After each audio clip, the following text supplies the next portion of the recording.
Assalamualaikum warahmatullahi wabarakatuh. Saya Zazian Zainal Mutakin. Jumpa lagi di channel YouTube saya. Obrolan kita kali ini mungkin akan bermanfaat untuk kawan-kawan yang akan sekolah di luar negeri, terutama di Amerika. Terutama lagi untuk kawan-kawan yang ingin ngambil di Fakultas Hukum. Jadi saya ingin sharing sedikit tentang pengalaman saya sekolah di Fakultas Hukum. Mungkin yang sedikit ingin dibagikan di sini terkait dengan struktur jenjang Fakultas Hukum di Amerika. Saya yakin sebagian besar yang akan studi di Amerika, kalau melalui jalur beasiswa, itu biasanya akan mengambil jenjang magister atau jenjang PhD. Di Amerika yang unik, sekolah hukum atau fakultas hukum itu sudah mengalami perubahan yang cukup signifikan. Sekarang sebagai contoh, di Amerika tidak ada lagi gelar LLB untuk hukum atau gelar bachelor atau sarjana S1 hukum, itu sudah tidak ada, setidaknya di sebagian besar kampus-kampus utama. Jadi di Amerika itu kalau Anda mau masuk di fakultas hukum, jenjang yang tersedia hanya jenjang magister dan atau bahkan jenjang langsung di jenjang doktoral. Biasanya Anda akan, kalau Anda orang Amerika atau Anda S1-nya di Amerika, Anda ngambil jurusan apapun ketika Anda S1 LLB, ketika Anda ngambil bachelor, tapi tidak ada gelar LLB. Kemudian nanti ketika setelah Anda selesai S1, jurusannya S1-nya bisa politik, bisa psikologi, bisa teknik apapun, nanti Anda tes untuk masuk di program Juris Doctor namanya. Ya, jadi yang umum diambil di Amerika itu adalah gelar Juris Doctor atau JD. Nah, tetapi tersedia juga jalur LLM atau Law and Legal Master.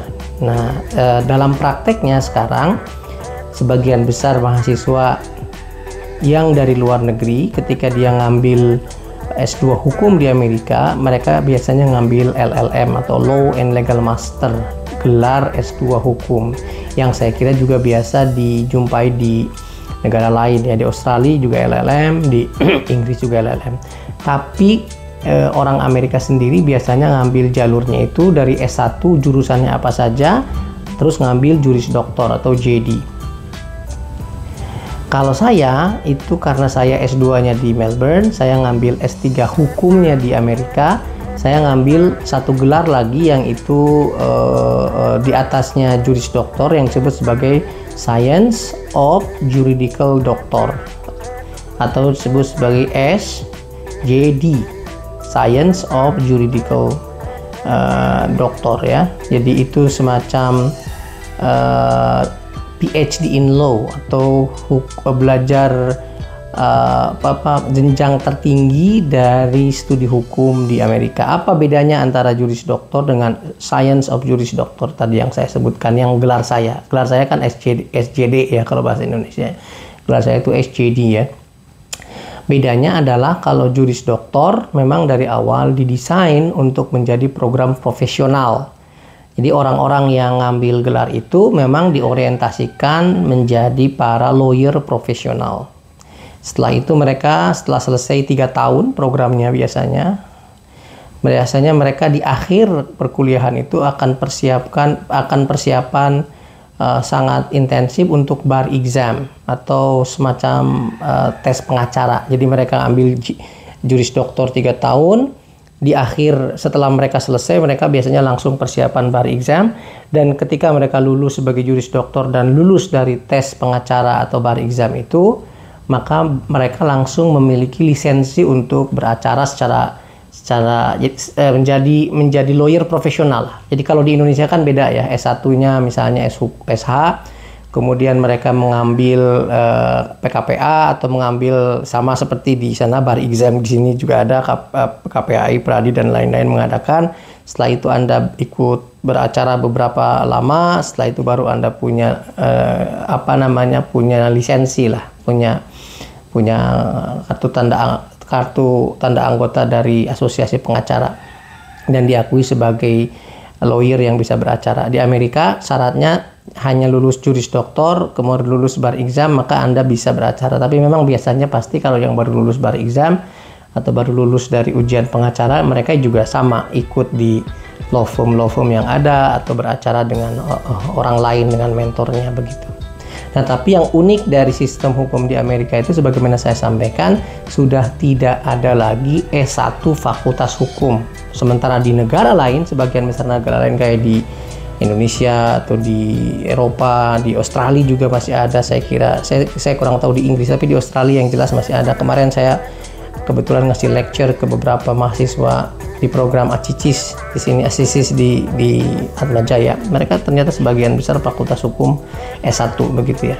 Di Amerika tidak ada lagi gelar S1. Jadi kalau dulu LLB, Law and Legal Bachelor, LLM sama PhD hukum, sekarang di Amerika gelar S1-nya apapun langsung mereka ngambil juris doktor. Nah, ini sudah lama sebenarnya. Praktek seperti ini sudah lama begitu ya, sudah sangat lama di Amerika. Gelar saya misalnya Science of Juridical Doctor atau SJD ini sudah ada semenjak 1980 atau 18 something. Jadi sudah cukup lama, dan di Harvard dulu di pertama kali dieksperimentasikan, diterapkan, dan kemudian diikuti di model-model lainnya.